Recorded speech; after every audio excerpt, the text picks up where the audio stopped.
In the last class, we were discussing about this pranayama, especially that rechaka, puraka and kumbhaka. So, a common language, rechaka is nothing to breathe out. So, breathing out all your negativity. And puraka, to breathe in the positive energy. Whereas in Vedānta, there is nothing called negativity but seeing the limitations of this universe, this phenomenal universe. Once I start seeing the limitations while experiencing is called rechaka. And puraka is nothing, again, is related to that aham brahmasmi iti, that I am Brahman. And kumbhaka again is nothing but retaining this vritti. So continuation of this vritti that I am Brahman, like we say very carefully, when you keep a flame in a windless place, how it is steady, does not flicker, so also mind should be that steady, without any flickering, without any disturbances. And that is what is called kumbhaka. That's why once a person comes to this kumbhaka, then the person starts accepting anything and everything. In fact, because the person accepts anything and everything, that's why the person is able to do this Vedantic kumbhaka. Or else you will be ending up what? Remember, with yoga, what? Kumbhaka. Because remember, especially if you don't want to your mind to be disturbed, your mind to be stable, your mind to be steady, your mind to be, let us say, blessed, then any other thing that comes to you or appears in front of you, you cannot afford to fight. Because when you start fighting, what does it mean? So you fight, like, for example, which I sometimes criticize about a dream. The dream tiger never going to eat a waking human being. So the dream tiger can eat up the dream human being. But there is no possibility of dream tiger eating you up when you are awake. But if you see not a dream tiger, let us say you see your colleague in dream, and now colleague is taking up your job and you are getting removed. Now after waking up, what happens to you? Do you start fighting with your colleague or not? Even though you know that the dream colleague cannot, but what happens? Now you think still you are in a dream world, means imaginary world. And same thing also how this happens in our day-to-day life. When we start fighting, when we bring other things into the same reality. In any relationship, in anywhere, the fighting happens when you consider that person is in the same level. If the person is very high, you will not fight, you will keep quiet. If the person is very low level, will you fight? Also, you will not fight either. But when it is in the, little here and there, where you can reach or where go down or come up, or there is a fear, the person may come up, so there the fight takes place. And here says that pranayama, this especially kumbhaka, Vedantic kumbhaka, when you look at this universe, this phenomenal universe, the prapancha is nothing but mithya. So how can this mithya, remember, how can this rope, that which is appearing as a snake, going to bite me? Yes, it may bite that moment if I don't see, or there is a confusion whether it is really rope or really snake. If there is slightest doubt with reference to rope, whether it is real rope or maybe a snake. So, here accepting the mithya prapancha complete. Then you allow things to get unfolded. So for you, even though there is no prarabdha, but for others, transaction, there is prarabdha, let it get unfolded. That's why we also discussed very carefully that when we do that this pranayama, so whether it is sagarbha pranayama, means along with mantra, or it is agarbha pranayama without mantra, mantra sahita, mantra rahita iti. So definitely always sagarbha pranayama is better. And here when we look at this sagarbha pranayama is better than this agarbha. So there what we do, generally we say that when you do this contemplation, sometimes we take this mantra. That's why in sannyasa diksha, so the mantra that is being given, so is nothing but again here is sha garbha kumbhaka helps for this. I think with this I should stop it. So coming to the next verse. Viṣayeṣv ātmatāṁ dṛṣṭvā manasaś citi majjanam Pratyāhāra sa vijñeyo bhyasanīyo mumukṣubhiḥ.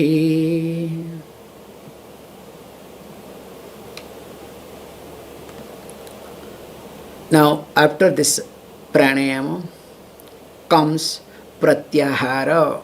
So almost we are reaching now 12th. Now general this Pratyāhāra, arhu root comes, that means to withdraw. So in short, withdrawal of sense organs is called Pratyāhāra. Generally in Yoga Shastra, Pratyāhāra is presented as Dhamma, means what we call as Indriya Nigraha, Samadhi Satka Sampatti. Okay? The qualifications. Because when Yoga Shastra talks Pratyāhāra is nothing but Indriya Nigraha, Dhamma iti, means is nothing, again physically turning away your sense organs. Forcefully you withdraw. And remember, in Vedānta, we don't talk that at all. Because the more you try to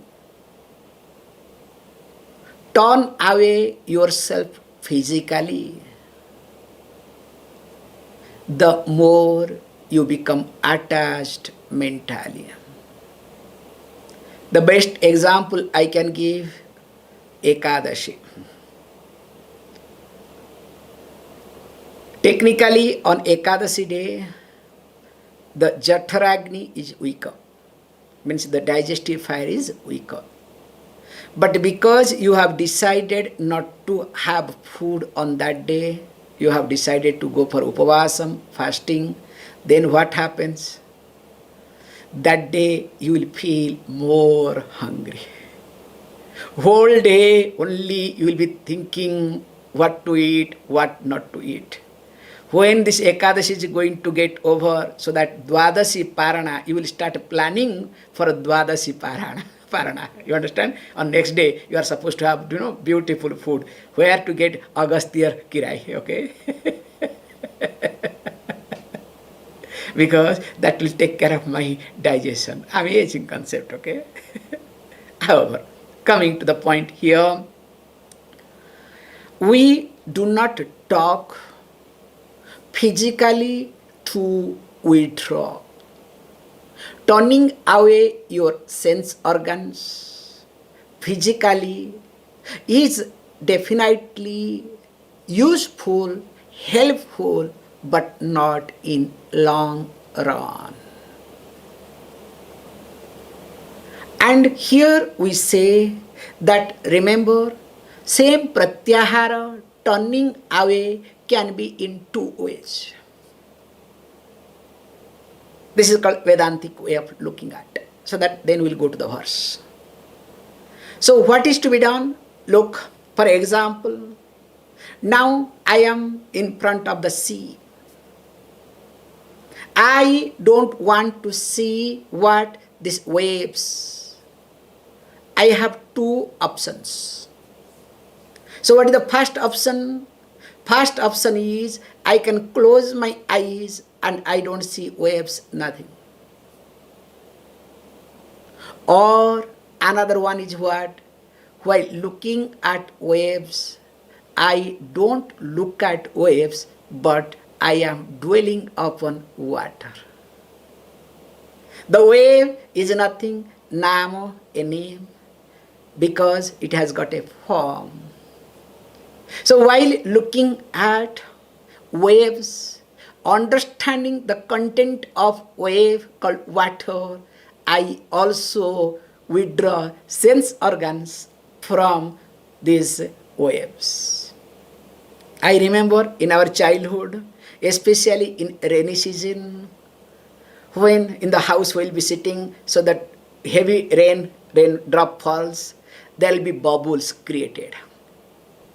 And when the bubbles is created, it's an amazing thing. The moment it is created, the 2-3 children will say, look, this is my bubble. That fellow will say, that is my bubble. Now each bubble will be starting praying, God, oh God, now let my bubble become bigger and touch that other bubble, and let that other bubble join with me so that it will be bigger, or let that other bubble get bursted. There will be a lot of prayer. There will be a lot of fight, and by mistake, if my bubble gets, spoiled or bursted, what happens? Starts crying like anything. How, as a child, we were fighting on the bubbles. Now when I look at that example, now being grown up, people also do fight on bubbles. And here it says very nicely, carefully, that learning to either close your eyes means now making your mind inwards, introvert. That is what is called that antar kumbhakaha. Or you can do bahya kumbhakaha, keeping your eyes widely open. Still, you can do Pratyāhāra, because while seeing anything, you are trying to see the content. And nama rupa does not create any difference to you. Because nama rupa only creates insecurity by promising security. Remember, nama rupa creates insecurity only by promising security. And wherever there is promise create insecurity, there is no choice. And here we say that mind need not go behind, run behind securities. That let me do this, let me do that, so that my mind will be secure. I won't say my mind will be secure, I will be secure, okay? This is a very funny concept, okay? I never say that my mind will be secure. If you say my mind will be secure, that means you are intelligent person. I will be secure. And here he says, look, I cannot run behind Namarupa, because more I run behind Namarupa, the more I make my mind run behind it and make it insecure. That's why what I need to do, I need to understand carefully, being this entire universe, Namarupa. Has its own uses unless and until you analyze it. Like, sometimes we see, especially nowadays in social media, we used to see those days. Do you know what? Suppose you have a chair made up of cardboard. Paper chair, cardboard chair, cardboard chair. Best thing is. Now you can paint it, you can make it much more beautiful, all sort of design, everything is fantastic. How long? As long as you don't sit on it. The moment you sit on that cardboard chair, what will happen? Not only the chair will break, but also you may break, okay? Your back may break. So how that happens? So also holding on to this mithya, Namarupa, that promises me all the time, day in and day out, differently, security and few other things. I run behind, and finally what happens? Now I am cut. Now that's why he says, look, that time Pratyāhāra, this withdrawing can happen. Please understand, when I am clear exactly what I want. With this, let us look at the verse so that we'll see the next verse. So the verse says beautifully that Viṣayeṣv ātmatāṁ dṛṣṭvā. So dṛṣṭvā, having seen, what is? ātmatāṁ, the self as the reality. Where? Viṣayeṣv, in all objects, in all nama rupam. So all the nama rupe, what you start seeing? You start seeing ātmatāṁ, the self, the reality. And of course, then what happens? Manasaś majjanam. So the absorption of the mind has to take place where? In citi, in consciousness. Remember, this is to be done, this is to be known. Vijñeyo, tat vijñeyo. What is here vijñeyo says? So that means what? That is to be known as what? Saha vijñeyo. That is to be known as what? Pratyāhara. And interestingly says, bhyasanīyo mumukṣubhiḥ.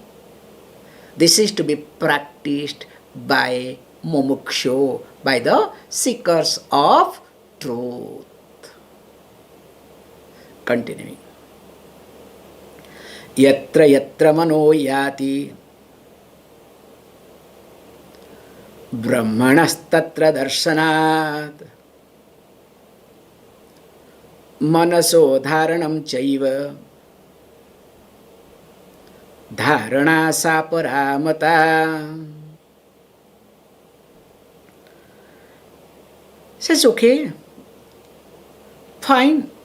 After this 12th called Pratyāhāra, 12th step, now the 13th step called Dharana. If you observe again Dharana in Yoga Shastra, it talks about focusing. So focusing mind on any object. And later on it will say after Dharana, Dhyanam. After focusing, you need to retain. The retention of your focus is called Dhyanam. That we'll see later on. That is based on Yoga Shastra. Now there is a problem in focusing. So what is the problem? That also we need to look at, because it's a very systematic way of looking at everything. So that's why when you look at Vedantic interpretation and yogic interpretation, so the fundamental basic things you can see how changes. If we try to look at focusing, so what does the focusing mean? Now if I say that is called Dharana, I need to focus on the specs. Or if I say, hey, all of you focus on me, focus on this teaching, what does it mean? So it also means that you must not looking at anything. Because if you start look at anything, that means turn away yourself from everything and focus on this. Means when the moment I say focus on this, indirectly I say, hey, which is another command, don't look at anything. Or you can use the word, don't give importance to anything. Is it clear? That's why in focusing, there is a constant fight. Without fight, there cannot be focusing. That's why before doing focusing, Dharana, I went to focusing now today. So before doing Dharana, we highlight very carefully. Also, one is supposed to do Trataka. So without doing Trataka, if you start doing Dharana, it's very difficult. That's why children are supposed to be taught to do Trataka. Especially present generation. Because present generation are so restless. Ask them to sit down in one place without, of course, without telephone, okay? 5 minutes impossible. With the phone, 5 hours, no problem, okay? They can sit down. What I am highlighting here is, forget about children, elderly people, okay? And that I see especially in Indian context when people fly up, no civic sense. Elderly people, no civic sense. The way the moment lands, how they behave, that's their problem. Coming back to the point.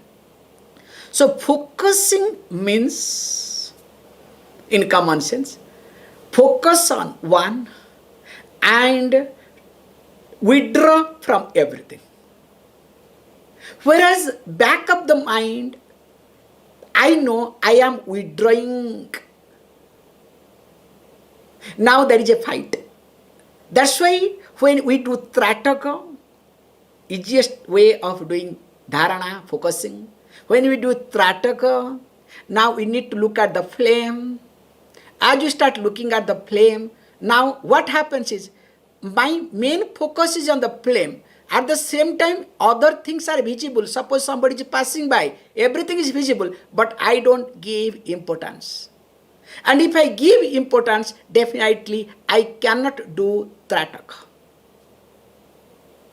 And even if the internal problem happens, that is called, this water rolling down, tear falling down, still I don't blink my eyes. That's why Trataka is to be practiced, which really is very much helpful, especially when your mind is fluctuating a lot. At least once in a while doing Trataka makes you nothing, if nothing happens, at least some tear will roll down, okay? That itself will relieve you a lot.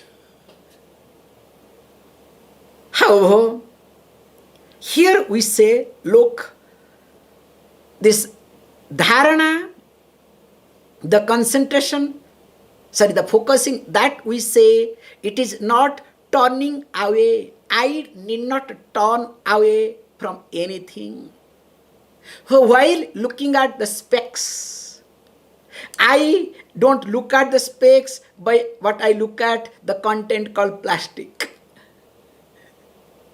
While looking at the ornament, I don't look at the ornament, but I look at the gold. While looking at the pot world, I don't look at, this is a glass, this is a plate, this is a pot, this, that, no, but I look at them as nothing but clay. So once I start looking at everything with the awareness, I try to relate with the substance, with the reality, then what happens? Now I am least bothered about nama rupa. There is no fight at home. In fact, I can appreciate the nama rupa. While appreciating nama rupa, I don't get carried away with nama rupa. This design is so good, that's why design cost is, few thousand euro extra. I'll say thank you. You keep your design, you can give to anybody. No, because people they sell, for example, say, including in Europe, including star hotels, they will say, in the star hotel, the queen, not only queen, the related to the queen, still in Europe they talk, okay? Still, the British, even though they don't like Britishers, but British queen is very important, okay? So related to the British queen, somebody came and stayed in the star hotel. That's why it is very costly. And they will say, look, this room where you are staying, the queen came and stayed. Or related to the queen came and stayed. So for that you pay another 100 euro, okay, extra. Just I told less, okay. It will be much, much more. And the person can tell every room queen came and stayed, okay. This is my version, okay. Don't look at that way. So here what happens is, when Adi Shankaracharya talks about this dharana, so dharana means that focusing on the substance. You need not run away from the world. While seeing Namarupa, you are able to see its awareness, that is nothing but the Atma. And that is what is called Dharana. Let us look at the verse. He says, look, Yatra yatra manasaś yāti. Wherever the mind goes, then what happens? Look at tatra, there you must see darśanāt brahmaṇah cha. Start seeing Brahman.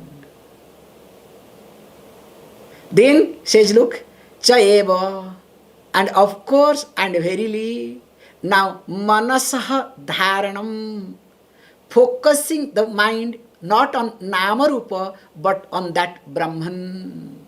Manasaś dhāraṇaṁ, and sa dharana iti, and that is what is called dharana. And interestingly, that is called sa parā matā. That is the most exalted view of the Shastra. Now, when you look at this aspect also, one need to see very carefully. Because we are not against of anything. We accommodate everything. Here is accommodation. And interestingly, we also allow that let mind project whatever wants to project.